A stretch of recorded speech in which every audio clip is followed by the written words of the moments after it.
F16, but you need to update to BIOS F20, as you can see over here. Download it from the Gigabyte website and use Gigabyte Windows tool to flash your BIOS. It's so easy to do, because with the F16 it's not going to post. If you're going to put your CPU into the motherboard, it's not going to post. So if you're buying this, use like on eBay, ask them to flash the BIOS for you with F20, and they can do it with the i7 CPU, and then Xeons will be working without any problems, any E5-2600v2 or E5-2600. Okay, Sandy Bridge or Ivy Bridge as I'm using today. So I'm using my Titan RTX and under the PCI Express version 3.0, 16 lanes. I also having 4 8GB DDR3 system RAM, total 32 gigabytes, and this is the maximum supported memory on this motherboard. So when you're using maximum supported memory under the gaming motherboard X79 chipset gaming motherboards, you cannot go above 1333 megahertz frequency on your system RAM, and especially when you're using E5-2697v2. On the E5-2630 Sandy Bridge Xeon, which is the previous generation, then E5-2697v2, I was be able to clock my memory to 2400 megahertz, but it doesn't work on this, in the quad channel on this CPU. Keep that in mind, because we got a limitation. We're using like 12 core 24 threads in the BIOS of the Gigabyte X79 UU3 version 1.1 motherboard. It's not even seeing 12 cores or 24 threads, it's only seeing 8 cores, 8 threads, because it's designed, or 16 threads, because it's designed for it. But in Windows it can see all of it. It's just in the BIOS they just didn't program for you to show all kind of available cores, and it is a limitation in terms of system RAM, no matter what kind of operating system you're using. So what I decided, I'm using highly overclockable memory, which is a Crucial Ballistics 1866 megahertz CL9. And I decided, you know what, I cannot go in 1600 megahertz, it's not posting.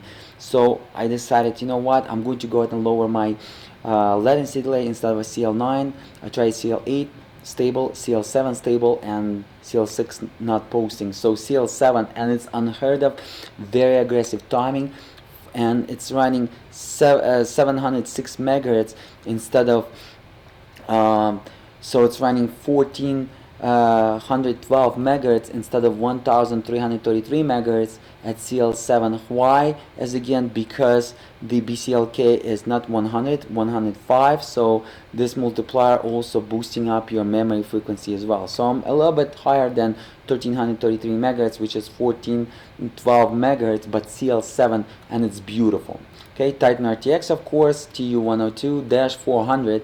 It says under the CPU the TU102-300. I'm using TU102-400, the next revision of Titan RTX, and they're not so overclockable as TU102-300. The first Titan RTXs that was introduced by NVIDIA, I'm using the revised version of the GPU and the second version, and it's not so overclockable in terms of the GPU frequencies. Keep that in mind. It's struggling above 2050 megahertz, 2050 megahertz. Almost at any game it can lock up. Under the TU102-300 Titan RTX, it was passing 2100 megahertz easy, but this one is locking, and no matter what kind of cooling solution you're using. So if you're going to buy Titan RTX in 2020, most likely you're not going to get this one as it's showing under the CPU-Z, because they didn't update the databases, but it's going to be the next version, TU102-400. Okay, and this is how well this 12 core 12 thread CPU scored, so we can compare it with the future CPUs. Okay guys, that's it, and it's running underwater cooling. I will show it to you in the end of this video. Let's go ahead and get going, guys. Let me real quick go ahead and show you my Titan RTX today running stock. Let me demonstrate it to you. So RTX 2080 Ti video card will show you about the same performance when you're going to overclock it on air to about 100 megahertz additional on GPU overclock, which is easy for the RTX 2080 Ti video card, and about 1500 megahertz total output of your VRAM, which is 1000 megahertz additional overclock, or 2000, because RTX 2080 Ti can overclock on a VRAM up to 16,000 megahertz from 14,000 megahertz, because they're using the same VRAM Samsung as Titan RTX. And Titan RTX can be also be overclocked to 1600 megahertz, but when I'm running Titan RTX as stock, you pretty much receiving the same performance as RTX 2080 Ti video card overclock on here. Okay, let's go ahead and get going, guys. As you can see at the left top corner, I have self-explanatory system specs for you. I call it Toffer. Let me go ahead and reboot the game. I'm going to show you during this video 3 different presets. I'm recording this video with external professional 8K resolution 60 FPS Chinese video recorder that I purchased in 2016 for like $2,600. It's a very expensive unit, and they just updated the firmware. They promised me that it's going to create less screen tearing, because during this video I'm going to show you the gameplay with the vsync is off, and there is no such a device out there with vsync is off. Show you the video capture footage without the screen tearing. So there is a possibility about 60-70 frames will be teared down, like broken, and you're going to see some screen tearing. But as again, it's going to be only if you're going to watch frame by frame. But if you're going to watch the video, pretty much it's kind of hard to see the screen tearing. Hopefully guys you understand. As again, the purpose of this video, it's not the perfect clear video, because if I will show you perfect clear video, I'm going to use the vsync is on enabled instead of right now I'm using vsync is disabled, but FPS will be stick at 60 FPS instead of showing you the maximum possible FPS. The purpose of this video is to show you the maximum possible FPS. Hopefully guys you understand that. Under the 4K resolution with all kind of different scenarios, under the Xeon E5-2697v2 to show you the best low budget CPU on the market right now in 2020 and beginning of 2021. You can build right now in 2020 this system for $450 completely, the whole computer without the video card, and additional $300 used like new on the eBay GTX 1080 Ti will give you beautiful performance, and the whole system will cost you $700, $750, or for $1,000 you can have two GTX 1080 Ti and this the whole spec of computer, and your FPS will be even faster than I'm having today Titan RTX. And for $1,000 nothing from AMD or Intel can get closer to it that was for sale in 2018, 2019 and 2020. Keep that in mind in terms of FPS versus the dollars value.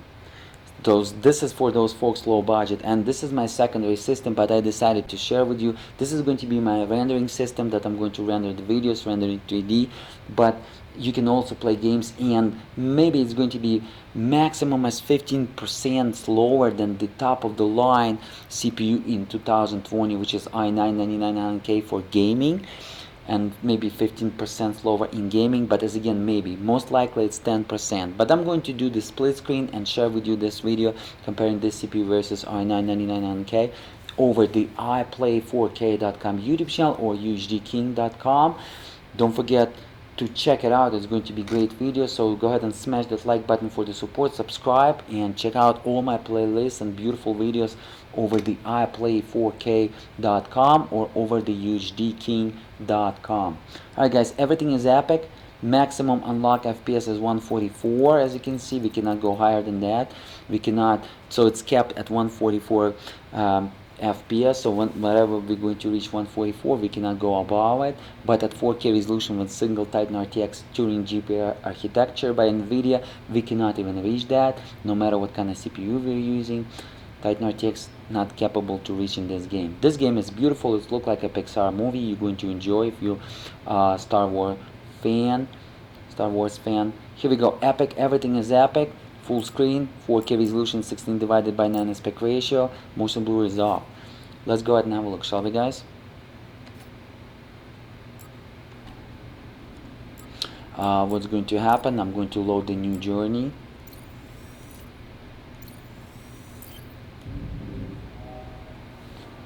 And I'm going to show you guys epic, high and medium, just all three presets. So just because vsync is off, the reason for it, so you can decide what kind of monitor you're going to buy if you're looking to build yourself this system. And this system will be the best low budget system, especially if you're 3D artist, if you do a lot of 3D rendering scenes into video files, into the game development and stuff like that. This is going to be the best. Video encoding as well, good, but 3D rendering will be the best for this CPU, so you can utilize all 24 threads. But when you're playing games, go ahead and play 12 core 12 threads for the best possible performance. But keep in mind that I'm also going to show you 12 cores with the 24 threads, so you can compare it for yourself and decide it for yourself. This type of videos will be available over the iPlay4k.com YouTube channel. So here we go.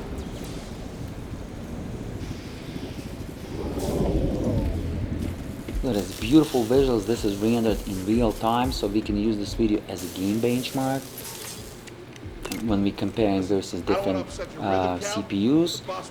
So this is what I'm going to use when I'm going to compare 12 core 12 threads versus 12 core, but with the hyper-threading technology, which is 24 virtual cores or 24 threads. We're going to find out if additional 12 virtual threads through the hyper-threading technology, creating that a lot of latency delay, and when the image is splitting the instructions between the physical cores into the virtual cores, it's kind of slow down the FPS. It's nice to see, and using this monster CPU and find out what is going on, because pretty much the newer CPUs will be using the same kind of strategy when they're going to use the hyper-threading technology. There's no improvement in hyper-threading technology. They're still using the same approaches. However, when you're running i9-9900K, single physical core is equal 3 virtual threads through the hyper-threading technology. Keep that in mind. After you, kid. And when you are talking about E5-2697v2, 4 virtual cores or virtual threads through the hyper-threading technology is equal 1 physical core for the CPU. So pretty much to have additional 3 cores, this is how I'm going to utilize my, by utilizing my 12 virtual threads through the hyper-threading technology. Pretty much I'm compensating only 3 physical cores. Beautiful. As again, the FPS at the laptop corner, guys, is not taxing anyhow. I'm not decreasing anyhow performance just because I'm recording in real time, because I'm recording with external professional video recording equipment, and it's not connecting, not utilizing anyhow the any resources of my computer today. Hopefully this makes sense. This above 60 FPS easy, so you don't need to buy this Ryzen for $600 like 3900X and waste your money. 3900X, guys, is a bunch of waste of money. You can buy 2 of these CPUs. You can buy the Chinese X79 gaming dual socket motherboard for $110. And the whole system without the video card, the dual CPU, will cost you $600. But on a single CPU using this motherboard or some other X79 motherboard, but I advise you to use this Gigabyte motherboard because it's ultra durable motherboard and it will last you forever. It's using additional 2 ounces of copper into the PCB, much thicker motherboard, much thicker layer into the PCB, and it's going to, pretty much releasing that heat from the motherboard much faster than a regular motherboard, and it will last you forever. And this enterprise level Xeon CPU pretty much designed to work 20 years 24/7 non-stop, so pretty much it has at least 10 years of good life to go, even if you're going to run it non-stop for sure. But you're probably not even going to utilize it for after 7 years. But 2 of them, guys, will cost you $600, just like 3900X Ryzen but it's going to outperform 3900X Ryzen, and the overall system will cost you even cheaper than 3900X Ryzen system. Keep that in mind. But you want to buy two of them only if you 3D artist, because even throughout the video encoding you cannot utilize two of them. But if you buy two Xeons, make sure guys to buy yourself 64 GB of system RAM, because 32 GB of system RAM cannot utilize two Xeons E5-2697v2, because you're going to be bottlenecking and overloading your VRAM before you're going to stress at 100% each CPU. Hopefully guys this makes sense. Alright, so what I'm gonna do now, I'm just going to go ahead and switch. So from epic, I'm going to switch to high. Right? Okay. And we're going to go ahead and reload the game. Keep your eye at the GPU utilization. The lower visual preset, like from epic to high, the lower GPU utilization. And GPU utilization we want to keep at above 90%. Actually we want to keep it 97%, as you saw it during 4K resolution at epic, and above like 99%. This is a healthy GPU utilization, so you wasting less CUDA cores while you're rendering in real time throughout the game engine rasterizing, and this is how you want to do it. But the CPU utilization you want to keep probably as low as possible, especially when you're running like 6 core 6 thread CPUs. But under the 12 core 12 thread CPU, it's not a problem for this game, as you can see right now. But however, my CPU utilization, as you can see at the high right now, I just saw very high. It was like 66%. That means that if you're going to use 6 core 6 threads and playing 4K resolution, that means that you pretty much just bottleneck your all cores when you see like 66 or 60% of my 12 core 12 thread CPU. Keep that in mind. So this particular game, utilizing the latest Unreal game engine, is the sign for us that future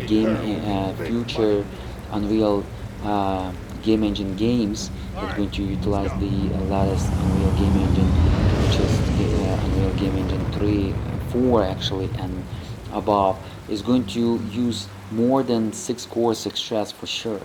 And you want to have CPU more than 6 core 6 threads for the future games for sure. And this is the clear sign of it. It's not all the time, as you can see. I didn't see like 60% right now under this 12 core 12 threads, but at some point I see the 60%, 65, 69% utilization, and that means that if you have 6 core 6 threads instead of 12 core 12 thread CPU, you're pretty much going to lower down your CPU, and you're going to, this is going to be actually the real CPU bottlenecking, because you're going to stress your CPU all the way, all your cores above 100%, and the Windows operating system core engine will go ahead and lower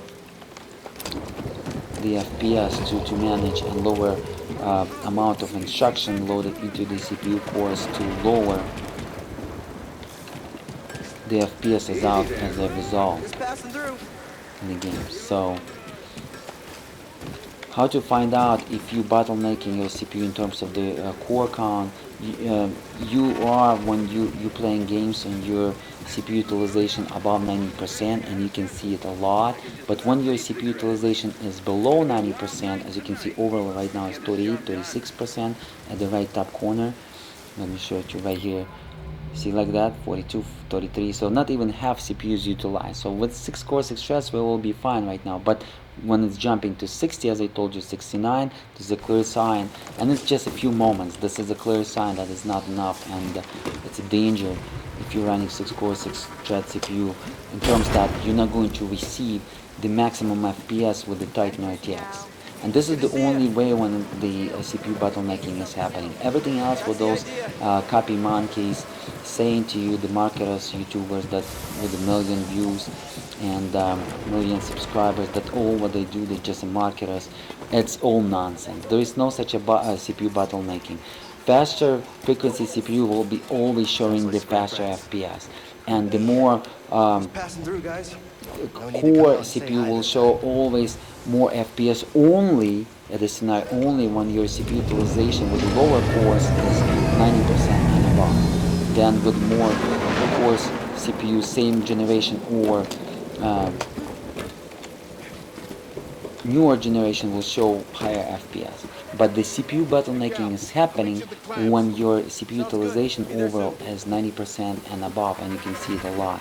This is a clear sign for the Windows Windows operating system engine to just go ahead and lower amount of the extension instructions on your CPU, and it's pretty much outputting as a result lower FPS. Hopefully guys this makes sense. I'm explaining to you as a developer because I'm a developer, graphic designer, 3D artist, hardware enthusiast, hardware guru for way more than 10 years experience. So I have a lot of things to see. I experienced I saw a lot of things, I experienced a lot of things, so just sharing some knowledge with you. So this was at high, guys. You saw the video card utilization right now 58%, very kind of low.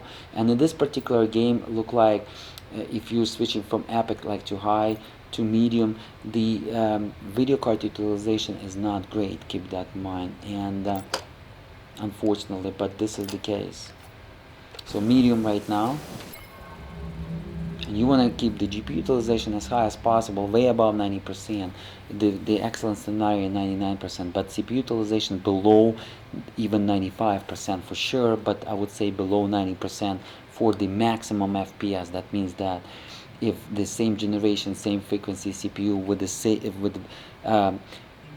more CPU cores, not going to show you faster FPS if it's going to be same generation and same frequency, but going to have more cores, not going to show you higher FPS if your CPU utilization right over here during my stats at the laptop is below 90%. Keep that in mind. This scenario always applies. So if you're smart, go ahead and do that. Do not listen to those copy monkeys, marketers. They want you just for you to invest a lot of money. Look at this. This is a perfect system in the middle of 2020, $450. And after the Chinese virus, it's going to be, guys, even cheaper than that. This CPU going to go in the beginning of 2021 for $79, and it's going to be a great idea to buy two of them for $150 in the $110 motherboard by Chinese X79 dual socket, and you're going to enjoy it like wow. Okay, especially if you're 3D artist and doing some 3D scenes and rendering them in the beautiful visuals, wallpapers, or some videos like video animation, those 3D scenes into video animation. This is where exactly you need as much cores as you can have. This is only the scenario. Even under the video encoding, even if you're using like you open couple of Sony Vegas, like 3 or 4 Sony Vegas, you're still not going to utilize all the 24 threads. But when you're going to buy the 2 of those CPUs with 48 threads or 24 physical cores, guys, you're not going to utilize it. It's going to be hard throughout the video encoding, even if you're going to do the 8K resolution. Keep that in mind. But 3D rendering is the only scenario when you need as much CPU cores as possible. Hopefully, guys, this makes sense. Look at this. This scene can be used as a benchmark, as I already told you. Amazing.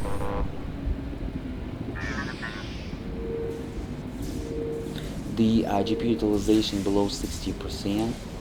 So the lower visual preset, the higher CPU usage, especially you're going to see a big hit when you're going to have like just a few CPU cores, like 6 cores, 6 threads, or 8 cores, 8 threads. And even if your CPU is supporting the hyper-threading technology, you want to shut it down for PC games.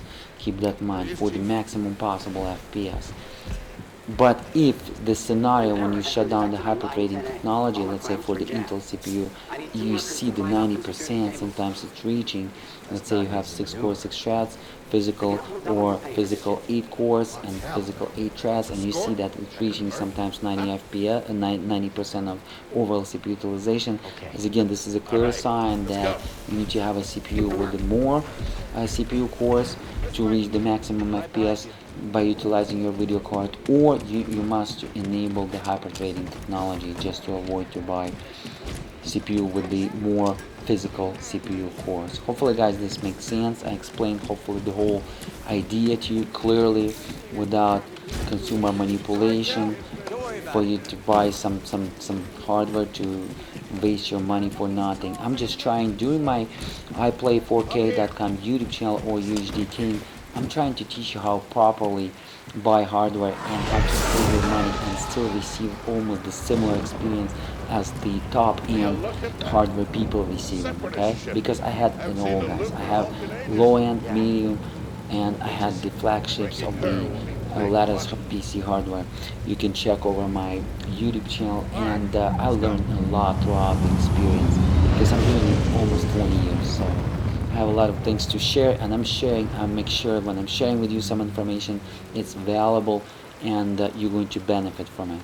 So if you like, please subscribe and share with your friends. Please support me with your like guys. A lot of time, money, energy is invested, and hopefully it's going to help you throughout your PC hardware enthusiasm, PC gamer hobby, and also over the iPlay4k.com YouTube channel and over the UHDking. I'm going to share with you 3D animation and modeling tutorials, Photoshop tutorials, programming tutorials, game developer tutorials. So it's going to be a great overall IT resource channel. You definitely want to subscribe. A lot of goodies, a lot of unique content and information will be provided to you over the iPlay4k.com YouTube channel or over the UHDking.com. Just passing through.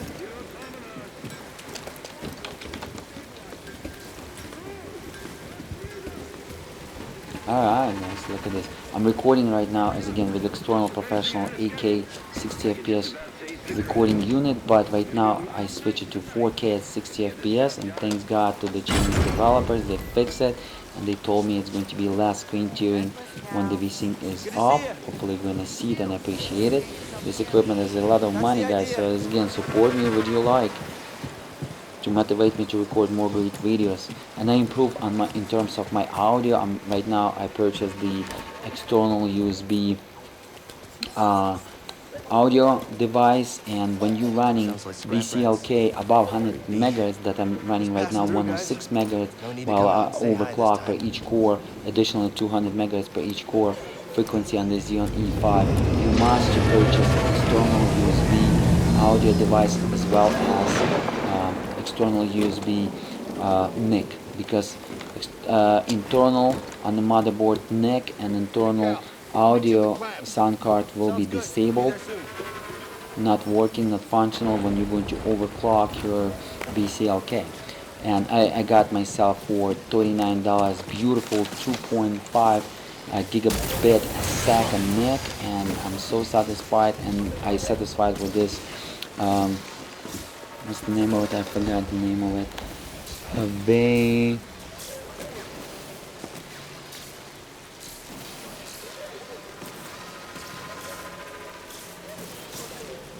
Starting with the V, this I'm going to include it guys in the video description. Vantec, here we go. Vantec audio card, USB port. It's just beautiful because it has two mic ports in for my mics, and I'm using today Rode Video Pro Plus mics, and hopefully you're enjoying this audio quality, because right now I don't have to scream into my mic. I'm using just two mic records me, and it just should be a beautiful audio quality. Out of this total 450 bucks for two mics, Rode Video Mic Plus will be the quality will be like out of the $2,000 mic. Hopefully guys you appreciate that. Alright, that's it guys. I think I showed you everything what you need to see.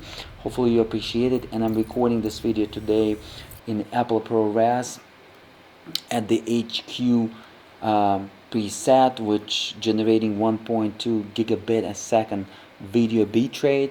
Of course for the YouTube I'm going to compress it, but I will try to compress it at 300 megabit video per second video bitrate, so the quality will be crystal clear as this is my system, as you can see on the background. So I'm using H100i Pro RGB XT water cooling system by Corsair on the CPU as CPU cooler. But keep in mind that I'm going to review while building the Xeon also the bass air cooler, which is kind of old school Zalman 9900 full copper cooler, completely full copper cooler. Didn't make full copper coolers anymore, and I believe this is much better than a Noctua during the 2010 when I was testing. This Zalman was amazing, and it compatible in 2020 with any kind of sockets, and I'm going to test that on the Amazon. I purchased it for $12, used like new, but they having the new one for $39.99, and it's full copper, guys, full copper cooler completely, and they have used like new, still below $20. You can pick it up. This is the best cooler, much better than Cooler Master Edge 212, and this is just the best, and I'm going to compare them. But of course this H100i Pro RGB XT, I believe it's third generation H100i water cooler by Corsair, is beautiful from any angle, but the Zalman doesn't look too bad as well. It kind of has the blue LED and red LED, but this one kind of changing LED, and such a beautiful thing. But the con of the water cooling setups, after 3 years the pump will die and you need to replace it. But there is no such a con for the air coolers such as Zalman and some other ones, because they can work for 20 years without any issues, and doesn't matter, use like new, it's still copper, is copper. 1-2 scratches doesn't make any difference. Alright guys, even not 1 Celsius down. Thank you so much for watching. Hopefully you enjoyed this video. Don't forget to smash that like button. I showed you guys completely Titan RTX was stock, as you saw, and right now I'm putting some great videos for you to check out. Go ahead and check the Xeon E5-2697v2 playlist under the iPlay4K.com YouTube channel, or under the UHDking.com YouTube channel. It's going to be a great video, great information, great benchmarks, great gameplays, great overclocking tutorial, how to properly overclock the CPU, and all the information that you need to know if you're looking to buy the best low budget X79 chipset King CPU. And for everything, you can do everything with the CPU even in 2020, and the same scenario will apply in 2021 without any issues. And you don't need to even invest $1,000. With a single GTX 1080 Ti video card, you can play any games with this CPU at 4K resolution, still at 4K resolution, in around 50, 60, but with two, by investing $1,000, you can play any games at 4K resolution at healthy 120 plus FPS. And you're going to show way higher FPS that you saw today with Titan RTX or with any RTX 2080 Ti single video card. Alright, I'm also going to test 2 Titan RTXs in SLI, so stay tuned. Have a great day, and I will see you guys till the next time. Be safe. See ya.